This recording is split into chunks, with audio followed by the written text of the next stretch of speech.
Are you in a difficult relationship with a boss? If so, consider these three areas. Number one, mindset. Number two, agreements, where you agree and where you've succeeded together. And the last one, professionalism. Welcome to Great Transition Strategies, Monday Morning Standup. 5 minutes to get your week off to a great start and potentially give you something to make you a more effective leader. We've all had difficult relationships with bosses. Consider these three areas. So think about one you might be in now or one you've been in before, and I talk about these three areas. Number one, mindset. What is the mindset that you're bringing to this relationship?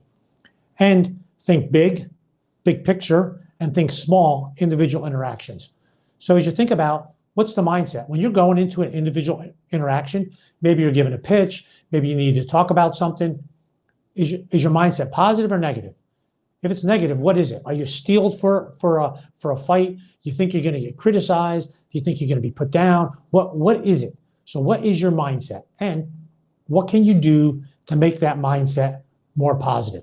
And maybe you do go in positive. Okay, I'm going to do better this time, and then you get derailed.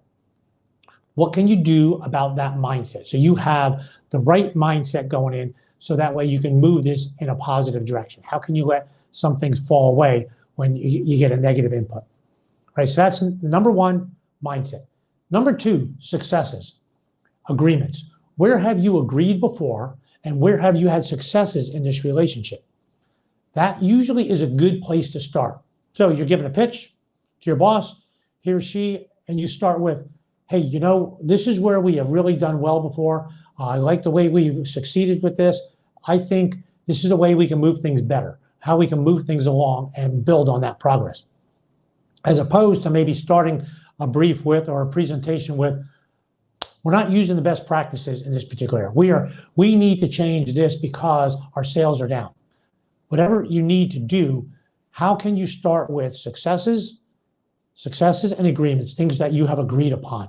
So if it's a one-on-one interaction that you know is going to be a little contentious, that might be a better place to start. So that way you're starting in the positive and you're moving things along a little bit better, right?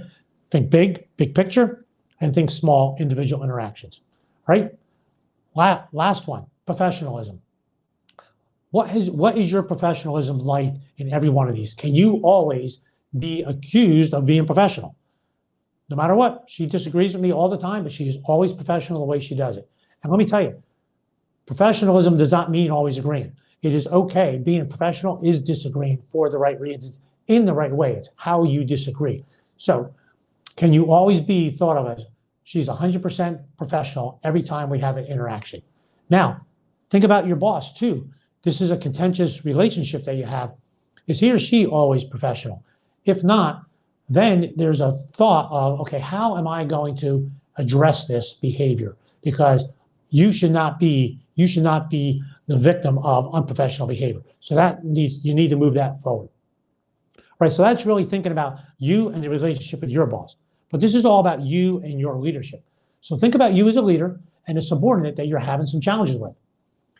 What do you think their perspective is of you? If you're having some challenge with that individual, is it possible that if you start from the beginning, mindset, is that person coming in with a negative mindset? And why? How could you have contributed to that? And what do you need to do to move that mindset and make it positive? And maybe your mindset is negative with that individual. What can you do to make that positive?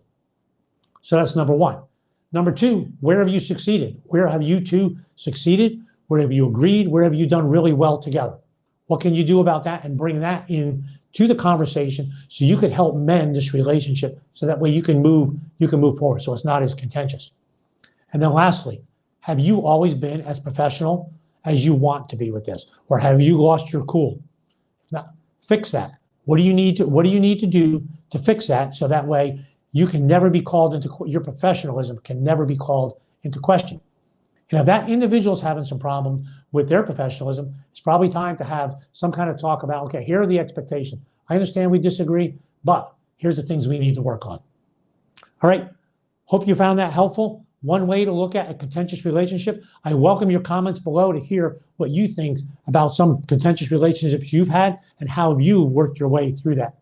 Have a great week. See you next Monday morning, 8:30.